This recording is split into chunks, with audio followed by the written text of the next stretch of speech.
آپ اختلاف کر سکتے ہیں کہ حضرت حسین کی رائے صحیح تھی یا حضرت عبداللہ ابن عباس کی رائے صحیح تھی، یہ کہہ سکتے ہیں آپ،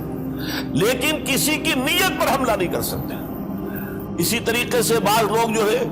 حضرت عبداللہ ابن عباس، عبداللہ ابن عمر، ان کی نیتوں پر حملہ کرتے ہیں۔ ان کو تو یزید نے دولت سے خرید لیا تھا، معاذ اللہ ثم معاذ اللہ ثم معاذ اللہ۔ یہ دونوں جلیل القدر صحابہ ہیں،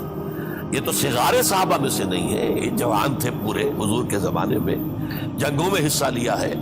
حضرت عبداللہ ابن عمر نے، عبداللہ ابن عباس نے رضی اللہ تعالیٰ عنہما، انہیں کوئی رقم نہیں خرید سکتی تھی، کوئی دولت نہیں خرید سکتی تھی۔ جو رائے انہوں نے قائم کی وہ دیانتاً قائم کی۔ اور ہمارے ہاں اصول یہ ہے کہ جب کوئی نئی صورتحال پیدا ہو جائے اور اجتہاد کی ضرورت پیش آ جائے اور پوری کوشش کر کے مجتہد اجتہاد کر رہا ہے، تو اگر اسے غلطی بھی ہو جائے، مجتہد مخطی، خطا کار، اس کو بھی اکیرا ثواب ملتا ہے،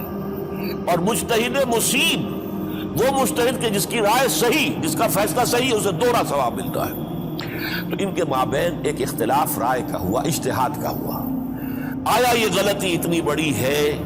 کہ امت میں تفرقہ پیدا کیا جائے، امن و امان کو برباد کیا جائے، خونریزی کا بازار گرم کیا جائے، یا نہیں؟ دو کی رائے یہ ہوئی،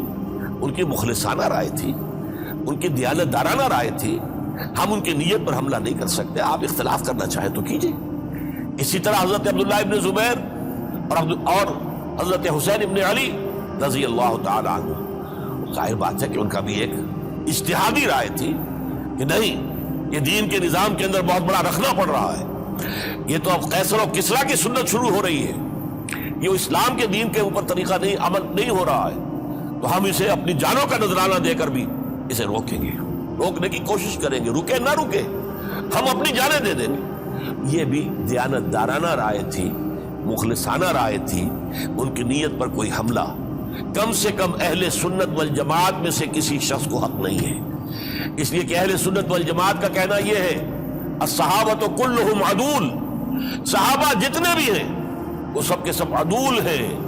ان میں بدنیتی نہیں آ سکتی، خطا ہو سکتی ہے۔ اہل سنت کے نزدیک